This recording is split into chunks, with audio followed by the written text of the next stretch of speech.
नमस्कार साथियों, जरा एक पल के लिए सोचिए कि आप अपने घर पर आराम से बैठे हुए हैं। अचानक आपके फोन की घंटी बजती है। दूसरी तरफ से एक बड़ी ही आधिकारिक आवाज सुनाई देती है आपको कि मैं ट्राई से बोल रहा हूँ। आपका मोबाइल नंबर 2 घंटे में बंद होने वाला है, लेकिन आप पहले ये बटन दबाइए। या फिर कोई आपको खुद बैंक का मैनेजर बताकर कॉल करता है, आपका केवाईसी एक्सपायर हो गया ऐसी वो बात करता है, और अभी अपडेट नहीं कराया तो आपका बैंक अकाउंट बंद कर दिया जाएगा, ये बोलता है।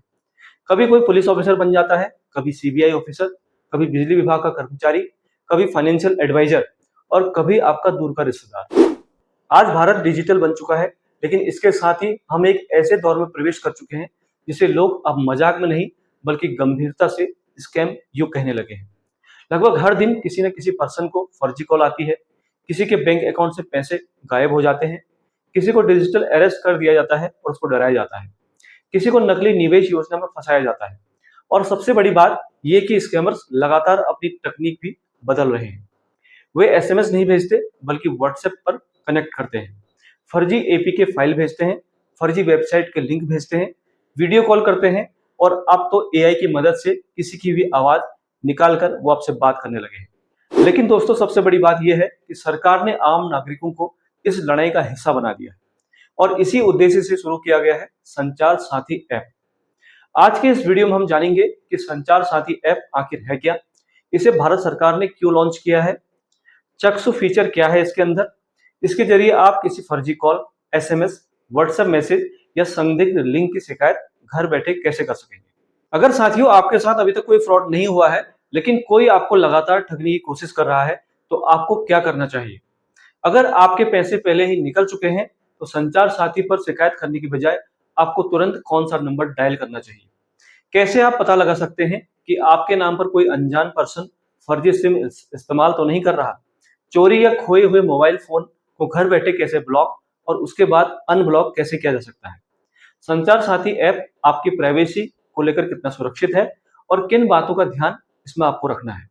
और स्कैमर्स के 5 ऐसे खतरनाक संकेत कौन कौन से हैं जिन्हें पहचान कर आप खुद को और अपने परिवार को बड़ी ठगी से बचा सकते हैं। तो वीडियो को आखिर तक जरूर देखिएगा, क्योंकि हो सकता है कि आज बताई गई एक छोटी सी जानकारी फ्यूचर में आपके या आपके किसी अपने की लाखों रुपए की मेहनत की कमाई को बचा सकते हैं। तो चलिए शुरू करते हैं।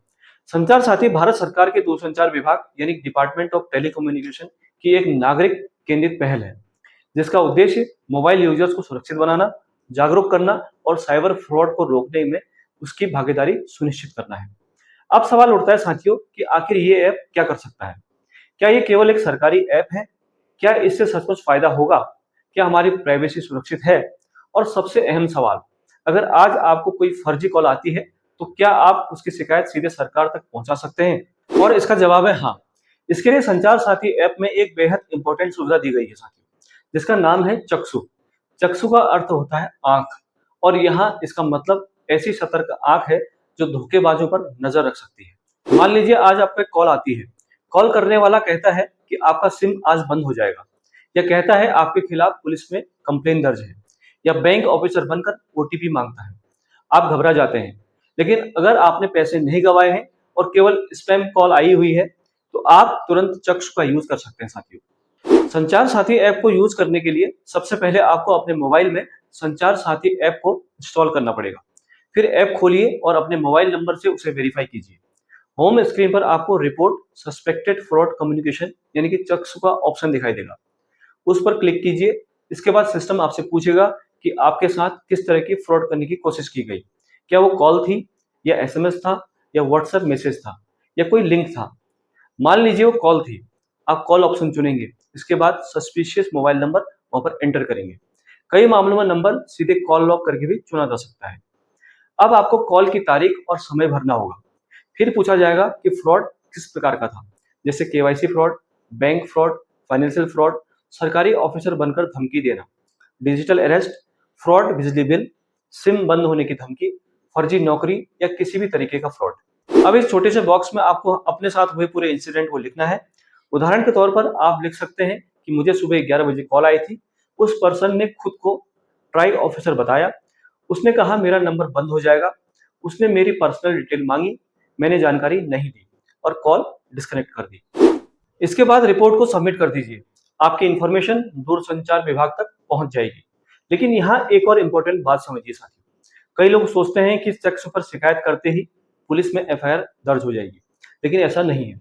अगर आपके पैसे जा चुके हैं, अगर आपके बैंक अकाउंट से पैसे कट चुके हैं, अगर यूपीआई फ्रॉड हो गया है, तो आपको तुरंत नेशनल साइबर हेल्पलाइन 1930 पर कॉल करना चाहिए या साइबर क्राइम पोर्टल पर शिकायत एंटर करनी चाहिए।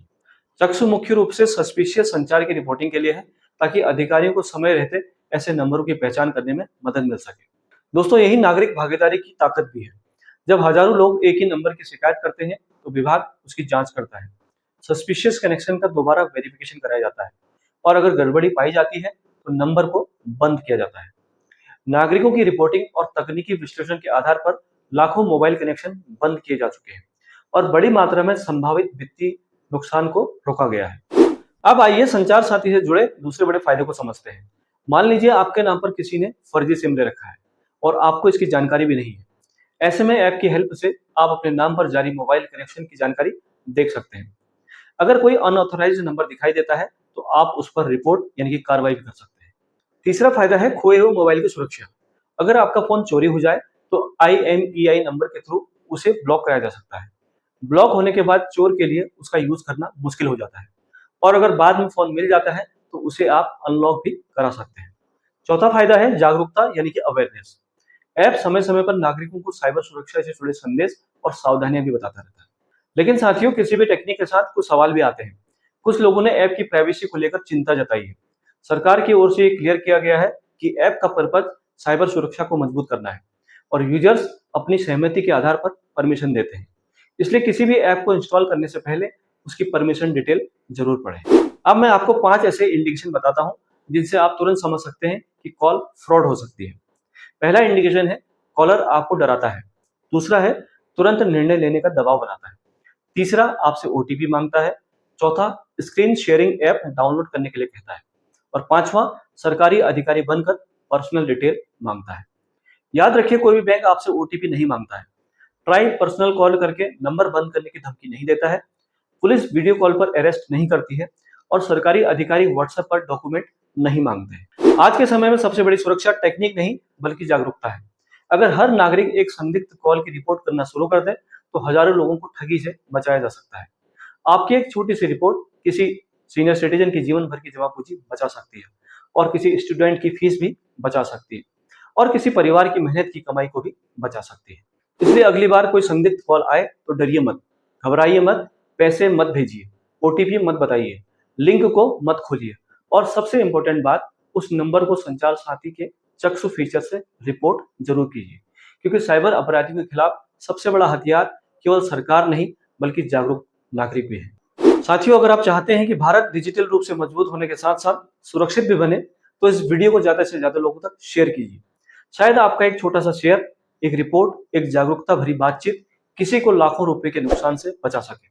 हम मिलते हैं एक नई जानकारी के साथ एक नई वीडियो में। तब तक के लिए धन्यवाद।